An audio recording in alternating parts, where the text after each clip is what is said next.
नमस्कार। युक्ति संस्थान के खास कार्यक्रम गुफ्तगू में आप सभी का स्वागत, अभिवादन। आज अपनी गुफ्तगू का मुख्य विषय है पर्यावरण में पक्षियों की भूमिका।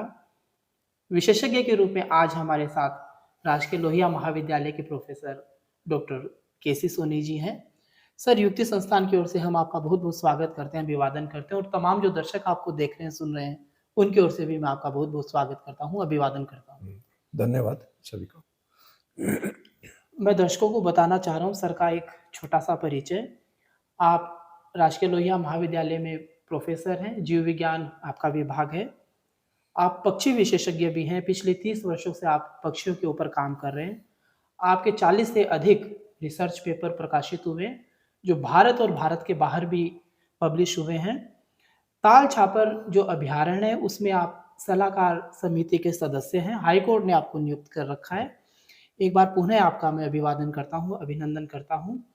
और एक शेर के साथ कार्यक्रम शुरू करना चाह रहा हूँ। सजाद बलूच का एक शेर है, चहचहाती चंद चिड़ियों का बसेरा था पेड़ पर, मेरे घर एक पेड़ था और एक घर था पेड़ पर। पक्षियों की हमारे जीवन में एक विशेष भूमिका होती है। पर्यावरण की बात करें तो पक्षियों की एक विशेष भूमिका होती है। उन्हें जो सजीव जगत है उसका प्राकृतिक संरक्षक भी कहा जाता है पक्षियों को। तो सर, मैं इस कार्यक्रम के माध्यम से जो सबसे पहला प्रश्न आपसे करना चाह रहा हूँ कि जो पक्षी है उनका पर्यावरण में और मनुष्य जीवन में क्या महत्व है, उनकी क्या भूमिका है? पृथ्वी का जब विकास हुआ, सूरज से पृथ्वी बनी है, जितने ग्रह पर सूरज से बने, सूरज के टुकड़े टूट टूट के घूमते गए। तो जो ग्रह सूरज के जितना नजदीक है उतना गर्म है, जो ग्रह जितना दूर है वो उतना ही ठंडा है। अपनी पृथ्वी है वो सूरज से तीसरे नंबर पे आती है और यहाँ का क्लाइमेट है वो जीवन के लिए बहुत उपयुक्त है। तो आज के करोड़ों वर्ष पहले जब आदमी बने, है ना, आदमी चिंपैंजी से बने, औरंगुटन से बने, आज के 30 लाख वर्ष पहले पहला आदमी बन गया था। और आदिवासी जो मानव थे वो जंगलों में घूमते थे, गुफाओं में रहते थे, नंगे घूमते थे, पेड़ पौधों की कंदमूल खाते थे, पशुओं का मांस खाते थे। और वहीं से नोमैडिक जो मतलब जो घुमंतु जो इनका जो हैबिट है वो चालू हुई। उसी समय से मानव है वो पशु पक्षियों को भी क्या साथ में रखता था, एज ए फैमिली मेंबर के रूप में, एज ए इंडिकेटर के रूप में, है ना, सूचक के रूप में। तो पक्षी और मानव का जो रिलेशन है ये लाखों वर्ष पुराना है, क्यों मानव तो बाद में बना है। पक्षी है वो पहले बन गए, 3 करोड़ वर्ष पहले बन गए। पक्षियों के बाद में ये स्तनधारी जो प्राणी है ये बने। तो ये मानव और पक्षियों का जो रिलेशन है ये 30 लाख वर्ष से भी ज्यादा पुराना है। सर, अगर प्रजातियों की बात करते हो तो अपने इस क्षेत्र में पक्षियों की कौन कौन सी मुख्य प्रजातियां पाई जाती हैं? पूरी दुनिया में पक्षियों की देखें तो 8000 जातियां हैं। भारत में अपने 1200 जातियां हैं। और चूरू जिले का यदि अपन देखें, चूरू जिले में 280 जातियां हैं। तालछापर में संख्या थोड़ी ज्यादा है क्योंकि वहाँ का हैबिटाट अच्छा है, वहाँ पर प्रवासी पक्षी बहुत आते हैं। लेकिन चूरू का हमने पिछले 30 सालों से हम सर्वे करते हैं, हर संडे खेतों में दूरबीन लेके, कैमरा लेके जाते हैं। सबके फोटोग्राफ हमारे पास है।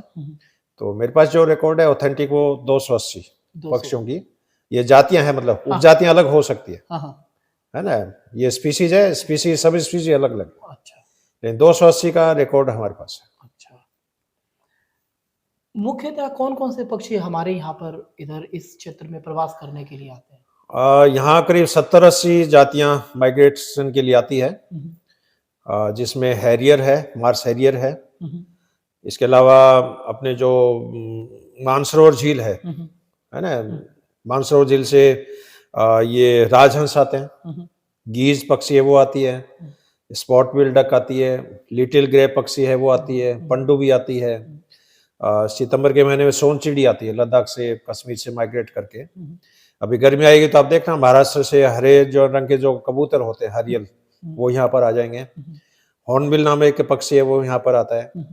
और शिकारी पक्षी है वो पूर्वी दिशा से आते हैं, मंगोलिया, है ना, ये जो आपका जो इंडोनेशिया, जावा, सुमात्रा, उत्तरी दिशा से आते हैं, वो सर्दियों के दिनों में माइग्रेट करते हैं।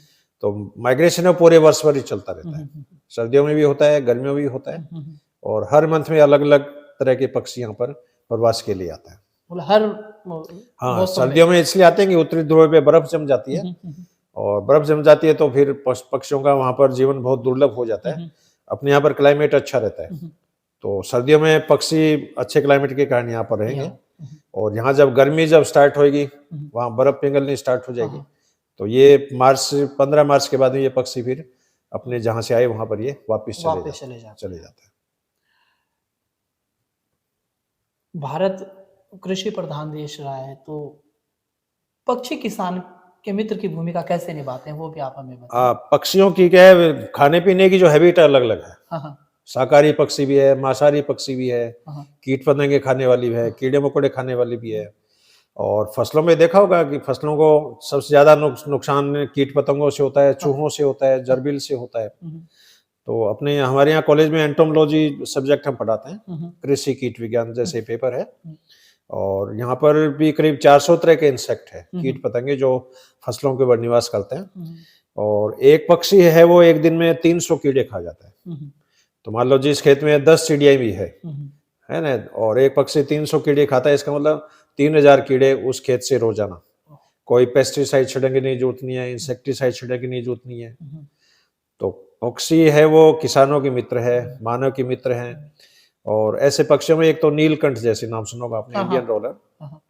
तो इंडियन रोलर है वो करीब 500 कीड़े डेली खाता है। एक कोतवाल पक्षी यहाँ पर ब्लैक डोंगो, उसकी पूंछ ऐसे बाइफरकेट होती है, वो भी रोजाना 250 से 300। एक श्राइक है यहाँ पर, 3 तरह के श्राइक, वो सोनचिड़ी जैसा है, लेकिन सोनचिड़ा बोलते हैं, लेकिन एक्चुअली सोनचिड़ा नहीं है ना, वो कोडिया पक्षी है, गांव में कोडिया बोलते हैं। और इसके अलावा और भी यहाँ करीब 30 जातियां हैं ऐसी इंसेक्टिवोरस, जो फसलों के कीड़ों खाती है, फसलों को प्रोडक्शंस को बढ़ाती है, फसल के उत्पादन को बढ़ाती है, इसलिए इनको किसानों के मित्र के रूप में माना जाता है।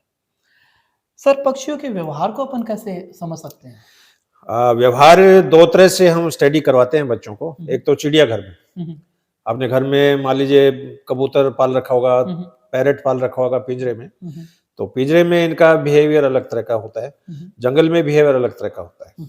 तो हमारे बच्चे पीएचडी करते हैं वाइल्ड लाइफ में, वाइल्ड में पीएचडी करते हैं, कैप्टिविटी में भी करते हैं। चिड़ियाघर में हम बच्चों को भेजते हैं। चिड़ियाघर में जो इनके जो जाले पिंजरे एवियरी होती है, बड़ी बड़ी होती है, 100 मीटर की होती है, और नहीं तो संकड़ा सा एवियरी बनाते तो वहां पर उनका पूरा जो है बिहेवियर वो खत्म हो जाता है। तो जंगलों में आप घूमो, और जंगलों में घूमने के लिए एक पक्षी को पहले तो 6 महीने आप ऑब्जर्व करो लगातार, सुबह 3 घंटे, शाम को 3 घंटे बाइनोकुलर से। पक्षी क्या खा रहा है, कहाँ रह रहा है, कैसे आवाज निकाल रहा है, कैसे घोंसले बना रहा है, कैसे ब्रीडिंग कर रहा है, कैसे अपने बच्चों को सिखा रहा है। तो हम तो हमारे जो बच्चे रिसर्च करते हैं उनको 6 महीने यही कहते हैं कि आप 6 महीने इन पक्षी को आप देखो, और फिर आपके दिमाग में जच जाए कि इस पक्षी पे रिसर्च हो सकती है, तब हम उसको टॉपिक है वो लॉट करते हैं। अदरवाइज ये बहुत टेडियस जॉब है, बहुत पेशेंस वाला काम है ना। एक एक चीज के लिए मैंने पीएचडी करी तो मेरे को 8 साल लग गए, और उसमें डिजिटल कैमरे नहीं होते थे और बड़े जूम नहीं थे। तो हमने फिर क्या यूजीसी ये प्रोजेक्ट लिए, 3 प्रोजेक्ट लिए, उससे 1 साल हमने कैमरा खरीदा, 1 साल जूम खरीदा, 1 साल बड़ी दूरबीन खरीदी।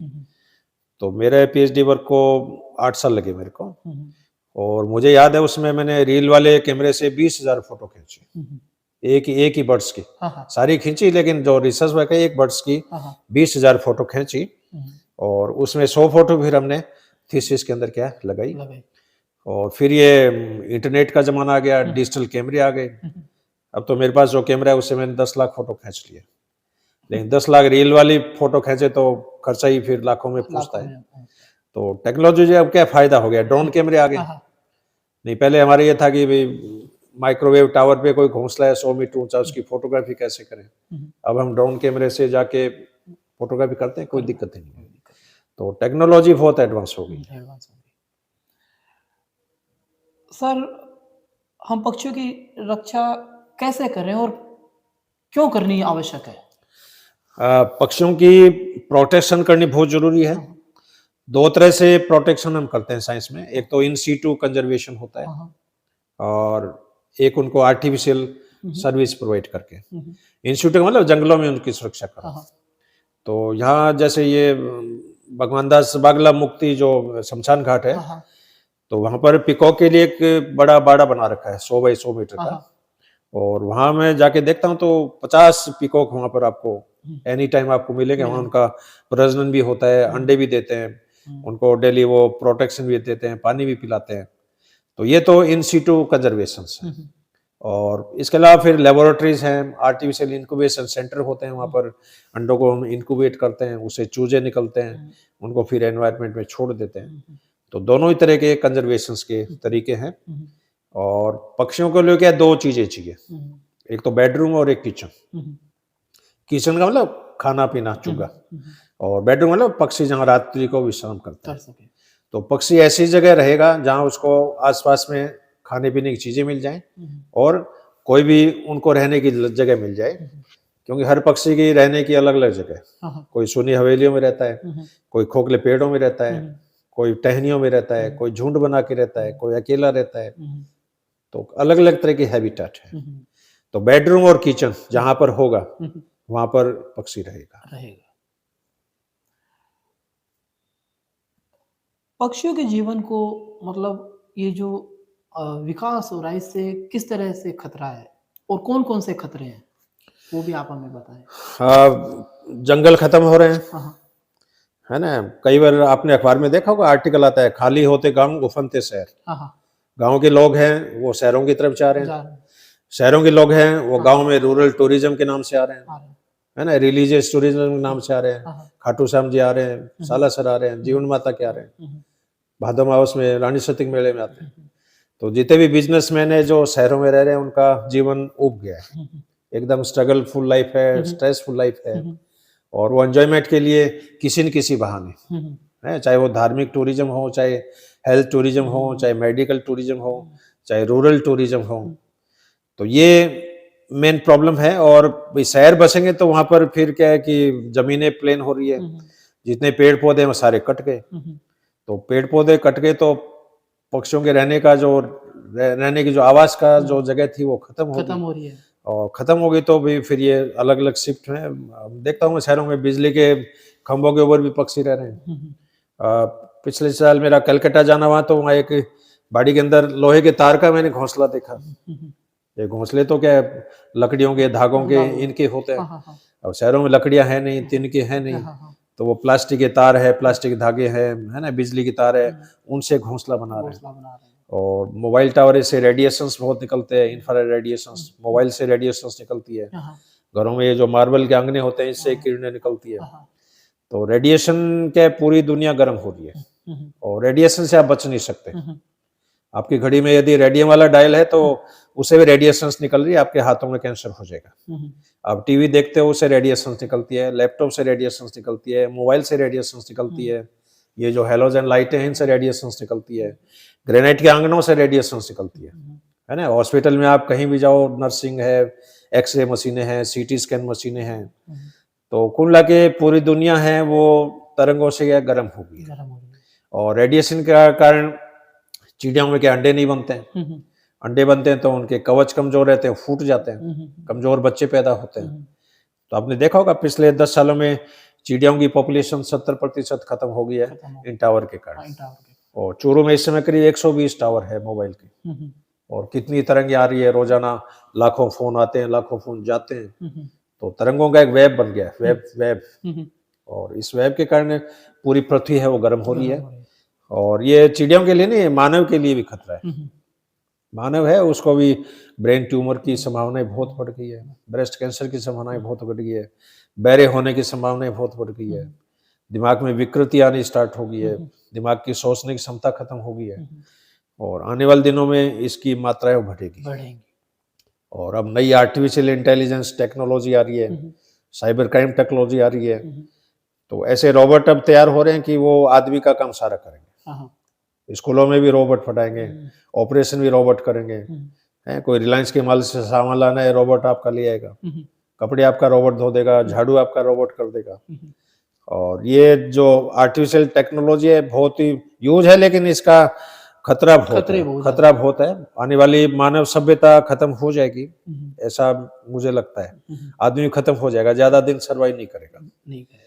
क्योंकि पृथ्वी की कैरिंग कैपेसिटी खत्म हो गई है। अभी पृथ्वी कितने आदमियों का बोझ झेलेगी, कितनी वनस्पतियां उगाएगी, कितना खाद्यान्न उगाएगी, और उसका नतीजा ये है कि आदमी अब चांद पे बसने की प्लानिंग कर रहा है। मंगल ग्रह पे प्लॉट की बुकिंग हो रही है, मैग्नेटिक रेलगाड़ियां चालू हो जाएगी आने वाले 10 साल बाद में। तो आप रेलगाड़ी में जाओ, 7वें दिन आप चांद पे पहुंच जाओ। तो एलन मस्क का नाम सुना होगा, उसने अंतरिक्ष यात्रा की बुकिंग चालू कर दी है। एक टिकट 3 करोड़ रुपए की है। तो ये खतरा आने वाले दिनों में रहेगा। बहुत सारे प्रश्न थे सर हमारे पास, आपने आज वाकई में हमें बहुत सारी चीजें सीखने को मिली। अब इस कार्यक्रम के माध्यम से जो दर्शक आपको देख रहे हैं उनको आप क्या संदेश देना चाह रहे हैं? एक मेरे पास एक किताब है, बर्ड्स एंड पीपल, और उसका जो लेखक है मार्क क्रॉकर। उसने वो किताब को लिखने में 30 साल लगी है, और केवल पक्षी और मानव के संबंधों पे वो किताब है। पूरी दुनिया में वो घूमा है, एक एक पक्षी, एक एक फोटोग्राफ्स। चुरू भी वाके गया है, यहाँ की हवेलियों के भित्ति चित्रों में पशु पक्षियों की फोटो उसने देखी और वो गदगद हो गया। और हर कंट्री में, हर गांव में आप जाओगे तो अलग अलग तरह के आपको IKS जिसको बोलते हैं, इंडियन नॉलेज सिस्टम, वो देखने को मिलता है। और भारत है वो इंडियन नॉलेज का भंडार है। तो आपको वाइल्ड लाइफ देखनी है तो आप गांव में जाओ, गांव के बूढ़े व्यक्तियों से मिलो, बूढ़े औरतों से मिलो, पुराने लोकगीतों को सुनो, लोकोक्तियों को सुनो, मुहावरों को सुनो, कहावतों को सुनो। तो मेरे पास जानवरों की करीब 2500 लोकोक्तियां हैं मारवाड़ी की, 500 लोकगीत है पशु पक्षियों के, है ना, रामायण के पशु पक्षी, कालिदास के पशु पक्षी, रामचरितमानस के पशु पक्षी, और मतलब विरह के गीत है, विदाई के गीत है ना, बच्चे की शादी के गीत है, बनड़ी के गीत है। ऐसा मतलब कोई धार्मिक ऐसा कोई प्रोग्राम नहीं है जिसमें पशु पक्षियों का जिक्र न हो। हाँ। और आपने डोडका का जैसे नाम सुना होगा, डोडका को आप भोजन खिलाओ और 250 ग्राम भोजन वो 5 खुराक में खा जाता है, 5 बार में। तो मारवाड़ी कहावत है, कागले की चांच पाव की पांच, है ना, कितना देसी नॉलेज है। इसी तरह कई पक्षी हैं जो इंडिकेटर का काम करते हैं। बरसात जब भी होगी, बरसात आने से 7 दिन पहले वो चूरू आ जाएंगे, और वो पक्षी चूरू आ गए इसका मतलब रेनफॉल आने वाला है। तो एक रैकेट टेल ड्रोंगो है जो बरसात से पहले पहले आता है। एक ड्रैगन फ्लाई इंसेक्ट आपने देखा होगा, बधाउड़ा बोलते हैं इसको। तो बरसात बादल जो आ रहे हैं उसके आगे आगे हजारों की संख्या में बधाउड़े, मतलब सिग्नल लेके आ रहे हैं कि भाई पीछे बादल आ रहे हैं, रेनफॉल आ रही है। चिड़िया यदि धूल में धा रही है, सैंड बात कर रही है, इसका मतलब रेनफॉल होने वाला है। और ब्लैक डोंगो है वो तो मानते हैं कि ये कृष्ण के मुकुट की कलंगी है। तो ब्लैक डोंगो यदि किसी गाय के सींग पे बैठा है ना, इसका मतलब जमाना होगा। टिटरी है, कितने अंडे देगी, 4 अंडे देगी, इसका मतलब जमाना अच्छा होगा। 1 अंडा देगी, इसका मतलब जमाना नहीं होगा। तो बायो इंडिकेटर के रूप में हजारों पक्षी है, हजारों पेड़ पौधे भी है। पेड़ पौधे वो भी बहुत बढ़िया इंडिकेटर है। तो ये पूरी एक साइंस की ब्रांच है, इसको इथनोजोलॉजी बोलते हैं, इथनोजोलॉजी। और मेरी जो बच्ची है वो इथनोजोलॉजी पे PhD कर रही है अजमेर यूनिवर्सिटी से। उसका पूरा टॉपिक यही है, पक्षी और मानव शास्त्र। तो बहुत बढ़िया उसका इलेक्शन है, बहुत उसने सारे भित्ति चित्रों में पशु पक्षियों की फोटोग्राफी करी है, 50,000 फोटोग्राफ्स। लोकोक्तियों का कलेक्शन किया है, लोकगीतों का कलेक्शन किया है, और गांव में जो टोने टोट के रीति रिवाज है उसका उसने कलेक्शन किया है। तो गाय में देखा होगा, मोर के पंख की माला बना देते हैं, है ना। घरों में जब डिलीवरी होती है तो गेट के ऊपर नीम के पत्तों की मंदरवाल बांध देते हैं। तो ये सारे रीति रिवाज है, सारे साइंटिफिक है, सारे धार्मिक है, और इनका बहुत वैज्ञानिक महत्व है। लेकिन गनीमत ये है कि नई पीढ़ी को इसके बारे में नॉलेज नहीं है, और अपना इंडियन नॉलेज है वो धीरे धीरे खत्म हो रहा है। हमें जुड़ना चाहिए मतलब। तो इसमें मैं एक बुक लिख रहा हूँ, कलेक्शन है, इसमें एक बुक की प्लानिंग चल रही है, और वो अगले साल देखेंगे, रिलीज करेंगे। सर आपसे वाकई में बहुत सुंदर गुफ्तगू हुई आज। आपने अपना अमूल्य समय संस्था को दिया, इसके लिए मैं संस्था की ओर से आपका बहुत बहुत आभार व्यक्त करता हूँ। तमाम जो दर्शक आपको देख रहे हैं, सुन रहे हैं, उनकी ओर से भी मैं आपका आभार व्यक्त करता हूँ। आभार व्यक्त करता हूँ हमारी सहयोगी युक्ति का। अगले कार्यक्रम में एक नए विषय और एक नए विशेषज्ञ के साथ हम आपके सामने दोबारा उपस्थित होंगे। तब तक के लिए जय हिंद, जय भारत। धन्यवाद।